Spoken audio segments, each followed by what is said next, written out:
আসসালামু আলাইকুম। আজকে আমরা পড়ব শ্রদ্ধেয় শায়েখ আহমাদুল্লাহ সাহেবের তারাবিহর সালাতে কুরআনের বার্তা বইটি। ২১তম তারাবিহ। ২১তম তারাবিহর পঠিতব্য অংশ কুরআনের ২৪তম পারা। এ পারায় রয়েছে সূরা জুমারের অবশিষ্টাংশ, সূরা মুমিন ও সূরা হামিম সাজদার ২/৩ ঘটনাবলী। মুসা আলাইহি ওয়াসাল্লাম এর দাওয়াতে যখন লোকজন ঈমান আনতে শুরু করে, ফিরাউন দ্বিতীয় দফায় গণহত্যার ফরমান জারি করে। এর আগে মুসার আগমন ঠেকাতে গণহারে শিশুহত্যা চালিয়েছিল সে। এবার বনি ইসরায়েলের সব পুরুষকে হত্যা করে নারীদের বাঁচিয়ে রাখার নির্দেশ দেওয়া হয়, যেন বনি ইসরায়েল মুসা আলাইহি ওয়াসাল্লাম এর অস্তিত্বকেই অভিশপ্ত এবং অকল্যাণকর মনে করে। মুমিনদের বংশবিস্তার ঠেকানোও ছিল এই গণহত্যার অন্যতম কারণ। কিন্তু কাফিরদের চক্রান্ত বিফলে যায়। ফিরাউন ও তার সৈন্যবাহিনীর সলিল সমাধি হলে তাদের সব পরিকল্পনা ভেস্তে যায়। ফিরাউনের ঘনিষ্ঠ এক ব্যক্তি ঈমান এনেছিল। সেসব ক্ষেত্রে মুসার পক্ষাবলম্বন করত। শুধু তাই নয়, স্বজাতিকে সতর্ক করারও বহু চেষ্টা করেছে সে। তার যুক্তি ছিল এমন: মুসা আলাইহি ওয়াসাল্লাম মিথ্যা বললে সেই মিথ্যা তার উপরই বর্তাবে। আর তার কথা যদি সত্য হয়, তবে তাকে অমান্য করার কারণে তোমাদের তো মহা আযাব স্পর্শ করবে। অচিরেই তোমরা আমার কথা স্মরণ করবে, আর আমার বিষয়ে আমি আল্লাহর ওপর ন্যস্ত করছি। লোকটির বিরুদ্ধেও ফিরাউনের সহযোগীরা নানা চক্রান্ত করেছিল।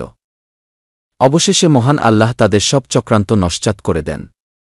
আদ ও ছামুদ জাতি অহংকারবশত আল্লাহর আহ্বানকে প্রত্যাখ্যান করে। নবীগণ তাদেরকে আযাবের ভয় দেখালে সেটা নিয়েও তারা উপহাস করতে ছাড়ে না। এমনকি তারা নবীদেরকে আল্লাহর আযাব আনতে বলে। অবশেষে ঝড়, বজ্র ও মহানিনাদের শাস্তি পাঠিয়ে সমূলে ধ্বংস করে দেন মহান আল্লাহ। এ ছিল দুনিয়ার আযাবের লাঞ্ছনা। তাদের জন্য আখিরাতের আযাব হবে আরও লাঞ্ছনাদায়ক। সেদিন তাদের চোখ, কান ও চামড়া পর্যন্ত তাদের কৃতকর্মের সাক্ষ্য দেবে। তখন তারা অঙ্গপ্রত্যঙ্গকে ভৎসনা করবে। অঙ্গপ্রত্যঙ্গ বলে উঠবে যে আল্লাহ সব কিছুকে বাকশক্তি দিয়েছেন, তিনি আমাদেরকেও কথা বলার শক্তি দান করেছেন। ঈমান আকীদা। মহাপ্রলয়ের সময় দুইবার সিংগায় ফু দেওয়া হবে। প্রথম ফু এর পর ব্যতিক্রম ছাড়া সবাই মূর্ছা যাবে। দ্বিতীয় ফু এর পর সবাই পুনরুত্থানের জন্য উঠে দাঁড়াবে। শিরক হল ঈমান ও আমল বিধ্বংসী পাপ।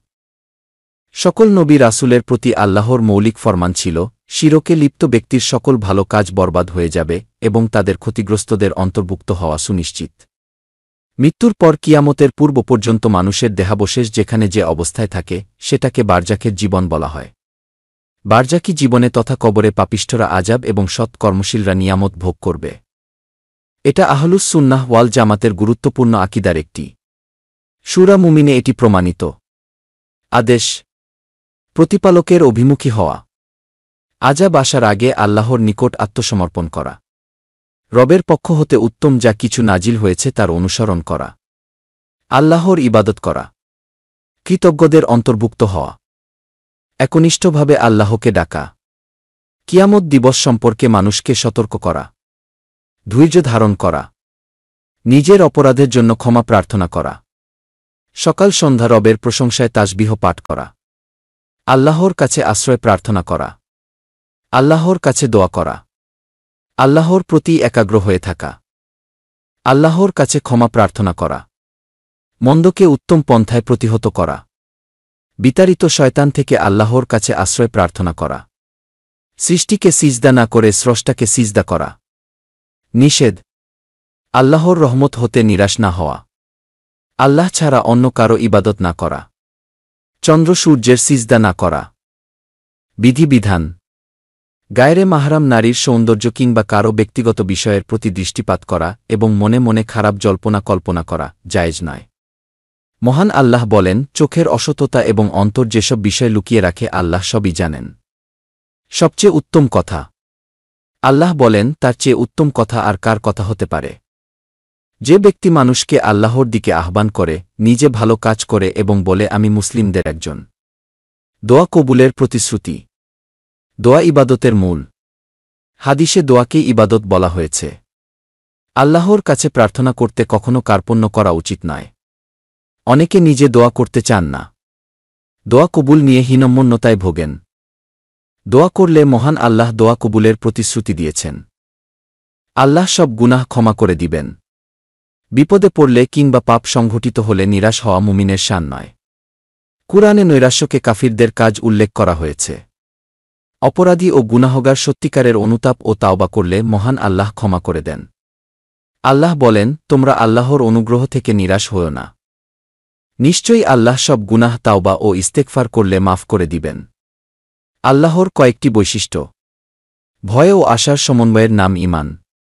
সূরা মুমিনের শুরুতে মহান আল্লাহর এমন কয়েকটি গুণের বর্ণনা দেওয়া হয়েছে, যা মুমিনের জন্য আশার আলো এবং একই সাথে সতর্ককারীও।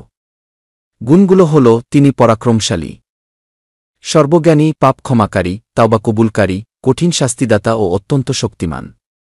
পাপিষ্ঠদের আক্ষেপের কয়েকটি চিত্র। অতর্কিতভাবে প্রতিশ্রুত শাস্তি এসে পড়ার পর পাপিষ্ঠদের সম্ভাব্য আফসোসের কয়েকটি চিত্র তুলে ধরা হয়েছে সূরা জুমারে।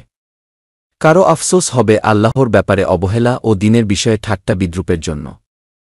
কারো আফসোস হবে হেদায়েত প্রাপ্ত ও মুত্তাকি না হওয়ার জন্য, আযাব প্রত্যক্ষ করার পর কেউ কেউ পুনরায় পৃথিবীতে ফিরে যাওয়ার এবং সৎ কর্মশীলদের অন্তর্ভুক্ত হওয়ার আফসোস করবে। কাফিরদের জাহান্নামে ও মুত্তাকিদের জান্নাতে প্রবেশের দৃশ্য। কিয়ামতের দিন কাফির ও মুশরিকদেরকে ধাওয়া করে জাহান্নামের দিকে নিয়ে যাওয়া হবে। জাহান্নামের প্রহরী জিজ্ঞেস করবে, তোমাদের কাছে কি আল্লাহর রাসূলগণ আসেননি? তারা কি এই দিনের ব্যাপারে সতর্ক করেননি? তারা স্বীকার করে বলবে, আল্লাহর আযাব অবিশ্বাসীদের জন্য অবধারিত। সবচেয়ে কষ্টের বিষয় হল, সে আযাবে তারা অনন্তকাল থাকবে। আর মুত্তাকিদেরকে সসম্মানে জান্নাতের দিকে নিয়ে যাওয়া হবে। ফেরেশতারা তাদেরকে অভ্যর্থনা জানাবেন। চিরকাল জান্নাতে বসবাসে শুভ সংবাদ দেবেন। আল্লাহর প্রতিশ্রুতি সত্য হওয়ায় তারা আল্লাহর প্রশংসা করবে। জাহান্নামের বিভীষিকাময় শাস্তির কয়েকটি চিত্র। জাহান্নামের আযাব এত বিভীষিকাময় হবে যে, পাপিষ্ঠ ও অপরাধীরা দুনিয়ার সমস্ত সম্পদ বরং তার দ্বিগুণ সম্পদও যদি পেত, তবে তার বিনিময়ে জাহান্নামের আযাব থেকে মুক্তি পেতে চাইত। জাহান্নামীরা নিজেদের সব ভুল স্বীকার করে জাহান্নাম থেকে মুক্তির কোনো পথ খোলা আছে কিনা আল্লাহর কাছে জানতে চাইবে। জবাবে কেবল তাদের ঈমানের দাওয়াত প্রত্যাখ্যানের ইতিহাস শোনানো হবে। মুক্তি সেদিন সুদূর পরাহত হবে। জাহান্নামীরা জাহান্নামের প্রহরীকে বলবে, তোমরা তোমাদের রবের কাছে একটু দোয়া করো, তিনি যেন আমাদের শাস্তি লাঘব করে দেন। সুসংবাদ ও সতর্কতা। যারা জীবদ্দশায় মহান আল্লাহকে রব হিসেবে স্বীকার করেছে এবং তার উপর আজীবন অটল অবিচল থেকে সরল সঠিক পথে পরিচালিত হয়েছে, তাদের মৃত্যু কিংবা কবর থেকে পুনরুত্থানের সময় ফেরেশতাগণ সুসংবাদ প্রদান করে বলবেন, তোমরা ভয় বা দুশ্চিন্তা করবে না। প্রতিশ্রুত জান্নাতের সুসংবাদ গ্রহণ করো। আমরা দুনিয়ার জীবনে তোমাদের সাথী ছিলাম, আখিরাতেও সাথী থাকব। মহাক্ষমাশীল অতি দয়ালু আল্লাহর তরফ থেকে প্রাথমিক আতিথেয়তা স্বরূপ তোমাদের জন্য জান্নাতে থাকবে সেসব নিয়ামত, যা তোমাদের মন চাইবে এবং যা তোমরা ফরমায়েশ করবে। আরশ ও মহান মর্যাদার অধিকারী আল্লাহ যাকে ইচ্ছা তাকে নবী রাসূল করে তার কাছে ওহী প্রেরণ করেন, যেন তারা আল্লাহর সঙ্গে সাক্ষাৎ দিবস সম্পর্কে জাতিকে সতর্ক করেন। মহান আল্লাহ বলেন, হে রাসূল, তাদেরকে সতর্ক করে দাও আসন্ন দিন সম্পর্কে, যখন বেদম কষ্টে মানুষের প্রাণ কণ্ঠাগত হবে। জালিমদের থাকবে না কোনো বন্ধু এবং কোনো সুপারিশকারী যার কথা গ্রহণ করা হবে। আজকের শিক্ষা। আদ, ছামুদ সহ পৃথিবীর বহু জাতি নিজেদের উন্নতি ও সমৃদ্ধিতে অহংকারী হয়ে আল্লাহ এবং আখিরাতকে অস্বীকার করেছে। আল্লাহর বাণীর প্রচারকদেরকে মিথ্যা প্রতিপন্ন করেছে। তারা কল্পনাও করেনি যে তাদের অহংকার একসময় চূর্ণ বিচূর্ণ হবে। তারা করুণ শাস্তির মুখোমুখি হবে। কুরআন জুড়ে মানবেতিহাসের সেই বাস্তব ঘটনা বারবার তুলে ধরে সতর্ক করেছেন আল্লাহ। আজও আমরা অনেকে জ্ঞান বিজ্ঞানের উৎকর্ষ, রঙিন ও বিলাসী জীবনে মত্ত হয়ে সেই অভাগাদের পথ বেছে নিয়েছি। কিন্তু মনে রাখতে হবে, আমরা ভুল করলেও আল্লাহর অমোঘ নিয়মে কোনো ভুল হবে না। সব যুগেই অশান্তি সৃষ্টিকারীরা শান্তির পথযাত্রীদেরকে ফাসাদকারী আখ্যা দিয়েছে। যেমন মুসা আলাইহি ওয়াসাল্লাম ফাসাদ সৃষ্টি করবে বলে আশঙ্কা করেছিল গণহত্যাকারী ও চরম অত্যাচারী ফিরাউন। একা হলেও সত্যের পথে অবিচল থাকতে হবে। সাহস হারানো যাবে না। বাতিলের সাথে আপোষ করা যাবে না।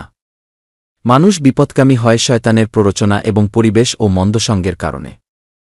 সেজন্য জাহান্নামীরা কিয়ামতের দিবসে আল্লাহকে বলবে, যেসব শয়তান ও মানুষ আমাদেরকে বিপদকামী করেছিল তাদের একটু দেখিয়ে দিন। তাদেরকে আমরা পায়ের নিচে ফেলে লাঞ্ছিত করতে চাই। ভালো এবং মন্দ কাজের ফলাফল স্ব ব্যক্তির কাঁধে অর্পিত হবে। মহান আল্লাহ কারো প্রতি জুলুম করবেন না। আজকের দোয়া। জান্নাতীদের জন্য ফেরেশতাদের দোয়া, হে আমাদের প্রতিপালক, আপনার রহমত ও জ্ঞান সমস্ত কিছু জুড়ে ব্যাপ্ত, সুতরাং যারা তাওবা করেছে ও আপনার পথের অনুসারী হয়েছে তাদেরকে ক্ষমা করে দিন এবং তাদেরকে জাহান্নামের আযাব থেকে রক্ষা করুন। হে আমাদের প্রতিপালক, তাদেরকে দাখিল করুন স্থায়ী জান্নাতে, যার ওয়াদা আপনি তাদের সাথে করেছেন, এবং তাদের পিতামাতা, স্ত্রী ও সন্তানদের মধ্যে যারা নেক লোক তাদেরকেও। নিশ্চয়ই আপনি পরাক্রমশালী, প্রজ্ঞাময়, এবং তাদেরকে সকল মন্দ বিষয় থেকে রক্ষা করুন। সেদিন আপনি যাকে সব মন্দ থেকে রক্ষা করবেন তার প্রতি আপনি অবশ্যই দয়া করলেন, আর এটাই মহাসাফল্য।